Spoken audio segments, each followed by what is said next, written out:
வணக்கம். இந்தியாவை பொறுத்த வரைக்கும் ஆர்டிஐயில் ஏதாவது ஒரு தகவல் கேட்டிங்கன்னா இந்த அரசாங்கம் உங்களுக்கு பொய் சொல்லக்கூடாது. ஆனால் சுப்ரீம் கோர்ட்டுக்கு ஒரு தகவல் கொடுத்துட்டு அந்த தகவல்லேருந்து மாறுபட்ட மாதிரி வேற ஒரு தகவலை கொடுக்குது ஸ்டேட் பேங்க். ஒன்றும் இல்லைங்க, தேர்தல் பத்திர விவகாரத்தில் 22,000 சொச்சம் தான் நாங்கள் தேர்தல் பத்திரங்கள் விற்றோம், அதில் இவ்வளோ ரூபா மோனடைஸ் ஆயிருக்கு அப்படின்னு சுப்ரீம் கோர்ட்டுக்கு ஒரு கணக்கு வச்சுட்டு ஆர்டிஐயில் வேற ஒருத்தர் கேட்டால் எஸ்பிஐ 28,000 பத்திரம் போயிருக்கு, 16,000 சொச்சம் கோடின்னு கணக்கு தந்துருக்கு. இப்போது சுப்ரீம் கோர்ட்டுக்கு ஒரு கணக்கு தருவீங்க, ஒரு ஆர்டிஐயில் கேட்டால் தனி கணக்கு தருவீங்கன்னா இந்த ரெண்டில் எது உண்மை? ரெண்டுமே உண்மை தான் அப்படிங்கிறதுக்கு ஒரு காரணம் வேறு எஸ்பிஐ வச்சுருக்கு. இப்போது தேர்தல் பத்திரம் யார் வேணால் எந்த ஒரு இந்திய அரசியல் கட்சிக்கும் நன்கொடையாக கொடுக்கலாம்.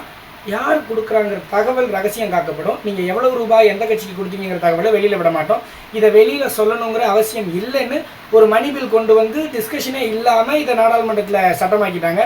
இதை எடுத்து நான் எதிர்த்தேன்னு எந்த கட்சி பதிவு பண்ணாலும் எல்லா கட்சிகளும் இதன் மூலமாக நன்கொடை வாங்கியிருக்கு. ஏறக்குறைய இப்போது சின்ன சின்ன கட்சிகளை தவிர்த்து குறிப்பிடத்தக்க கட்சிகள் எல்லாமே இந்தியாவில் வாங்கியிருக்கு. அப்படி வாங்கப்பட்ட மொத்தமான தேர்தல் பத்திரங்களோட எண்ணிக்கை எவ்வளவு, யார் வாங்கியிருக்கா, இந்த தகவல்கள் எல்லாம் சுப்ரீம் கோர்ட்டுக்கு சப்மிட் பண்ணுறீங்க அப்படின்னு ஸ்டேட் பேங்க்குக்கு ஒரு டைரக்ஷன் கொடுத்துட்டு, இது ரொம்ப அன்கான்ஸ்டிடியூஷனலான நடைமுறை. ஒரு நாட்டில் ஒரு கட்சி இருக்குது, இந்த கட்சி இயங்குறதுக்கு ஒருத்தர் பணம் தராரு, இந்த பணம் யார் கொடுத்தா, எதுக்கு கொடுத்தாங்க, எவ்வளோ கொடுத்தாங்கன்ற தகவலை மக்களுக்கு சொல்ல மாட்டீங்க அப்படின்னா இது இந்திய அரசியலமைப்புக்கு எதிரானது, இனிமேல் இது இருக்கக்கூடாது அப்படின்னு February 15 சுப்ரீம் கோர்ட்டில் சிஜே சந்திரசூட் வந்து ஜட்மெண்ட் தராரு. இது அன்கான்ஸ்டிடியூஷனல்னு பேனே பண்ணிட்டாங்க. இந்த தகவலை கொடுங்கன்னு கேட்டதும் ஸ்டேட் பேங்க் என்ன பண்ணுச்சு, எங்களுக்கு வந்து நிறைய வேலை இருக்குது, இதை செய்கிறதுக்கு எங்களுக்கு டைம் வேணும், June 30 வரைக்கும் எங்களுக்கு டைம் கொடுங்க அப்படின்னு கேட்டாங்க. எப்படி?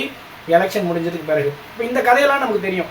ஆனால் இந்த போய் கேட்டப்போ சுப்ரீம் கோர்ட் என்ன சொல்லிச்சு, இல்லை இந்த விளையாட்டுலாம் விளையாட முடியாது. மார்ச் 11 போய் கேட்குறாங்க, அதெல்லாம் முடியாது, நாளைக்கு சாயங்காலத்துக்குள்ளே நீ சப்மிட் பண்ணுற அப்படின்னாங்க. சரின்னு 2 லிஸ்ட்டை சப்மிட் பண்ணிச்சு எஸ்பிஐ. எப்படின்னா இந்த கட்சிகள்லாம் இவ்வளவு ரூபாயை தேர்தல் பத்திரங்கள் மூலமாக மானிட்டைஸ் பண்ணிக்கிட்டாங்க, அதாவது இவ்வளவு பணம் ஆக்கிக்கிட்டாங்க அப்படின்னு ஒரு லிஸ்ட்டு தனியாக. அப்புறம் இந்த கம்பெனியெல்லாம் இவ்வளோ ரூபாய் பணத்தை தேர்தல் பத்திரத்துக்கு செலவு பண்ணாங்க அப்படின்னு ஒரு லிஸ்ட்டு. யோசிச்சு பாருங்களேன், எந்த கட்சி எந்த கம்பெனிக்கிட்ட இருந்து எவ்வளோ ரூபாய் வாங்கினா அப்படிங்கிறது தெரிஞ்சாதானே இந்த கேள்விக்கு பதில் கிடைக்கும். அப்படி இல்லாமல் துண்டா இவங்கெல்லாம் தேர்தல் பத்திரத்தை காசு கொடுத்துருக்காங்க, இவங்கெல்லாம் தேர்தல் பத்திரத்தின் மூலமாக அந்த நன்கொடையை வாங்கியிருக்காங்க அப்படின்னு சம்மந்தம் இல்லாத 2 அறிக்கை தெரியுது. இந்த கேப் இன்னும் ஃபில் ஆகவே இல்லை. அதுக்கு நீங்கள் தேர்தல் பத்திரங்களோட நம்பர்ஸையும் கொடுங்க அப்படின்னு ஒரு டைரக்ஷன் வந்திருக்கு. இப்போது சரி, ஓகே, இந்தியாவில் ஜனநாயகத்தின் மேலே நமக்கு நம்பிக்கை வருது, நீதிமன்றங்கள் இறங்கி வேலை செய்யுது. இன்னும் சரியாக சொல்லப்போனால் தேர்தல் பத்திர விவகாரத்தில் எந்த கட்சிக்கும் எந்த சிக்கலுக்கும் தனக்கு பின்னாடி வருகிற எந்த பிரச்சனைகளுக்கும் பயப்படாமல் சிஜே சந்திரசூட் சார் இயங்கியிருக்காரு. அவரை தனிப்பட்ட முறையில் இந்தியா வந்து கொண்டாடணும் அப்படின்னு எல்லாம் நிறைய பதிவுகள் பார்க்குறோம், மகிழ்ச்சியாகவும் இருக்குது. ஆனால் இதெல்லாம் உண்மைன்னு நாம் நம்பிட்டு இருக்கும்போது அஜய் போஸ் அப்படிங்கிற ஒரு ஆர்டிஐ ஆக்டிவிஸ்ட் ஒரு ஆர்டிஐ போடுறாரு. அதில் என்ன கேட்குறாரு, இப்போ இந்த எலக்ட்ரல் பாண்ட் ஆரம்பித்ததுலேருந்து இன்றைக்கி வரைக்கும் எவ்வளோ பத்திரம் விற்றுருக்கீங்க, எவ்வளோ ரூபாய்க்கு அது மோனடைஸ் ஆகிருக்கு? அது ஒன்றும் இல்லை, இப்போது நான் இருக்கேன்னா நான் வந்து 1 லட்ச ரூபா, 10 லட்ச ரூபா, 1 கோடி, இந்த 3 அமௌண்ட்டில் ஏதாவது ஒரு அமௌண்ட்டுக்கு நான் வந்து எலக்ட்ரல் பாண்ட் வாங்கலாம். அப்படி கம்பெனிகள்லாம் வாங்கும். இந்த கட்சிக்காக அந்த கம்பெனி வாங்கியிருக்கேன்னா அதை நான் வந்து எஸ்பிஐயில் கொடுத்து இந்த பத்திரத்தை பணமாக்கிக்கலாம். ஸோ அதுதான் மோனடைஸ் பண்ணுறது.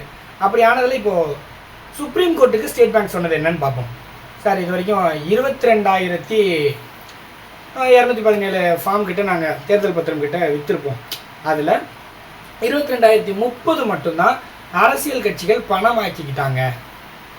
187 எலக்ட்ரல் பாண்ட்ஸு நேரடியாக பிரதமருடைய நிவாரண நிதிக்கு போயிடுச்சு. இப்போ பிரதமரோட ஃபண்டுக்கு போயிடுச்சு.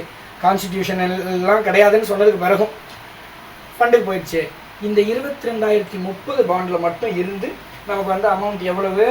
அது ரொம்ப மோசமான கணக்காக இருக்குது. பாருங்களேன், 10,705 கோடி ரூபாய் தான் இதுக்கான மொத்தம் செலவு இது வரைக்கும் ஆயிருக்குங்க. எலக்ட்ரல் பாண்டு இவ்வளோ தான் நடந்திருக்கு அப்படின்னு ஒரு கணக்கு தராங்க. இப்போ இந்த ஆர்டிஐயில் என்ன சொன்னாங்க பார்ப்போமா? நாங்கள் வந்து இதை இனிஷியேட் பண்ணதுலேருந்து இது வரைக்கும் 28,030 பாண்டு விற்றுருக்கோம். இந்த 28,030 பாண்டு விற்றதை பற்றி பார்த்தோம்னா 16,518 கோடி ரூபாய் மோனடைஸ் ஆகிருக்குன்னு கணக்கு சொல்கிறாங்க. இப்போ எதுக்கு இந்த தகவல் மாறுச்சு கேட்டால் எஸ்பிஐக்கு ஒரு விளக்கம் கொடுத்துருக்கு. நீங்கள் 2019 ஏப்ரல்லேருந்து 2024 ஜனவரி வரைக்குமான பீரியடில் கேட்டீங்க. அதாவது ஜட்ஜ்மெண்ட்டில் மென்ஷன் பண்ணப்பட்ட பீரியட் கணக்குப்படி நாங்கள் 22,217 ஃபார்ம் தான் விற்றுருந்தோம். அதில் 10,705 கோடி ரூபா தான் அப்படின்னு சொல்கிறாங்க. சரி, அப்போ ஆரம்பித்தது நிஜமாவே எப்போ?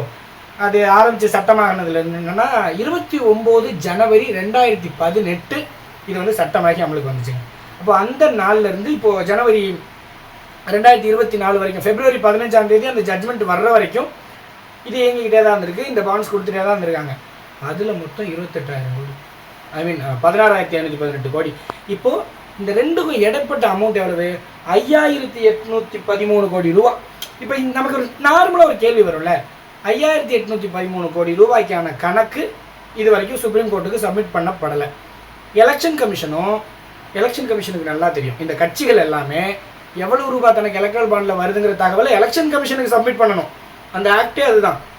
ஆனால் எலெக்ஷன் கமிஷனும் சத்தமே இல்லாமல் மென்ஷன் பண்ணப்பட்ட பீரியடுக்கு மட்டும் வாங்கி அதை ஆன்லைனில் பப்ளிஷும் பண்ணிட்டான். நம்ம ECI.gov.in அதில் /candidates-parties இப்படி ஒரு URL நான் கீழே போடுறேன். இதில் 2 லிஸ்ட்டாக அப்லோட் பண்ணி, ஒரு லிஸ்ட்டு இந்த கட்சிகள்லாம் வாங்கியிருக்கு, ஒரு லிஸ்ட்டு இந்த கம்பெனிகள்லாம் கொடுத்துருக்கு. அதான் அந்த கேப் உள்ள அந்த ரிப்போர்ட்டு.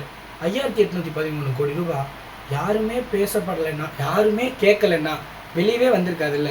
இப்போது சுப்ரீம் கோர்ட்டு கேட்டதுக்கு பிறகும் கூட இந்தியாவோட த டாப் நம்பர் 1 பேங்க்குன்னு சொல்லப்படுற ஸ்டேட் பேங்க் கொடுத்த தகவலே இப்படி திருகலாக தான் இருக்குன்னா, ஒரு காமன் பப்ளிக் எதன் அடிப்படையில் இங்கே இருக்கிற தகவல்கள் எல்லாம் நம்புவாங்க? இப்போது நம்ம வந்து இது தொடர்பாக அந்த 2 லிஸ்ட்டையும் படிச்சுட்டு இருக்கோம். அதில் நிறைய இன்டர்பிரிட்டேஷன் இருக்குது. இன்னும் குறிப்பாக இந்த ஒரு ரைடு நடந்த தேதி, அந்த ரைடுக்கு பிறகு நிறுவனங்கள் தேர்தல் பத்திரத்துக்கு பணம் கொடுத்துருக்கு, இதெல்லாம் கொஞ்சம் நம்ம முறையாக செக் பண்ணிவிட்டு ஒரு வீடியோ போடுவோம் அப்படின்னு நினச்சிட்டு இருந்தோம். ஆனால் இப்படி ஆர்டிஐ தகவல் ஒன்று வருது. இப்போ எங்களுக்கு இன்னொரு கேள்வி வருது. இன்னும் வேறு ஆர்டிஐக்கள்லாம் போடும்போது ஒரு பேச்சுக்கு இந்த கட்சி இவ்வளோ ரூபாயை பணமாக வாங்கிட்டு அதை விட இவ்வளவு மடங்கு ரூபாய் உள்ள ஒரு கான்ட்ராக்டை அல்லது இவ்வளோ ரூபாய் மடங்கு உள்ள ஒரு தொழிலை இந்த நிறுவனத்துக்கு கொடுத்துருக்கு அப்படின்னு பின்னாடி ஆர்டிஐ வெளியில் வந்தால், இப்போ இதுக்கும் சுப்ரீம் கோர்ட்டு நேரடியாக இறங்கி வழக்கு போட்டு இப்படி தான் பிரச்சனைகளை பண்ணிக்கிட்டே இருக்கணுமா? நேரடியாக உண்மையை சமர்ப்பிக்கிற பழக்கம் இந்தியாவின் நிறுவனங்களுக்கு வரவே வராதா? இது வந்து தேர்தலுக்காக நடத்தப்படுறதுன்ற இந்த கேம் எல்லாம் ஓகே. ஆனால் ஒரு காமன் பப்ளிக் எதன் அடிப்படையில் இனி அரசியல் கட்சிகள் தர்ற வாக்குறுதிகளையோ அல்லது அவங்க சொல்லுகிற இந்த நேர்மையான ஜனநாயகமான முறையெல்லாம் எப்படி நம்புவான்னு தெரியல. இப்போவும் சுப்ரீம் கோர்ட் நடந்து கொள்கிற இந்த விதத்தின் மேலே மெய்யெழுத்துக்கு பெரிய மரியாதை இருக்குது. மெய்யெழுத்து சுப்ரீம் கோர்ட் இந்த முறை இந்த தேர்தல் பத்திர விவகாரங்கள் நடந்திருக்காங்க தனிப்பட்ட முறையில் வாழ்த்துக்களையும் பாராட்டுகளையுமே சொல்லிக்கணும். ஆனால் இன்னும் இந்த ஆர்டிஐ விவரத்தையும் மீண்டும் ஒரு முறை ஆர்டிஐ ஆக்டிவிஸ்டுகளும் சமூக ஆர்வலர்களும் இதையும் வழக்காக போட்டு இந்த 5,813 கோடியையும் சேர்த்து தான் எலக்ட்ரல் பாண்டோட கணக்கு வரணும். இந்த கணக்கு எந்த கட்சி எவ்வளோ ரூபாய் யாருக்கு கொடுத்துருக்கான் அப்படிங்கிறதையும் டீட்டெயில்டாக எலெக்ஷன் கமிஷனோட சைட்டில் அப்லோட் பண்ணணும். இன்னும் சொல்லப்போனால் பண வரத்துகளை நெறிமுறைப்படுத்துறதுக்கான தனிப்பட்ட வழிகாட்டுதல்களையும் சுப்ரீம் கோர்ட்டே ஒரு ஆணையம் அமைச்சு வெளியிட்டால் நல்லாயிருக்கும் அப்படின்னு தோணுது. ஜனநாயகத்தின் மீது நமக்கு இருக்கிற கடைசி நம்பிக்கை இப்போது வரைக்கும் கூட நீதிமன்றம் தான். இந்த விஷயத்திலும் நீதிமன்றம் தான் தலையிட்டு முறையான நடவடிக்கை எடுக்க வேண்டும் என்று மெய்யெழுத்து கோரிக்கை வைத்துக் கொள்கிறது. நன்றி, வணக்கம்.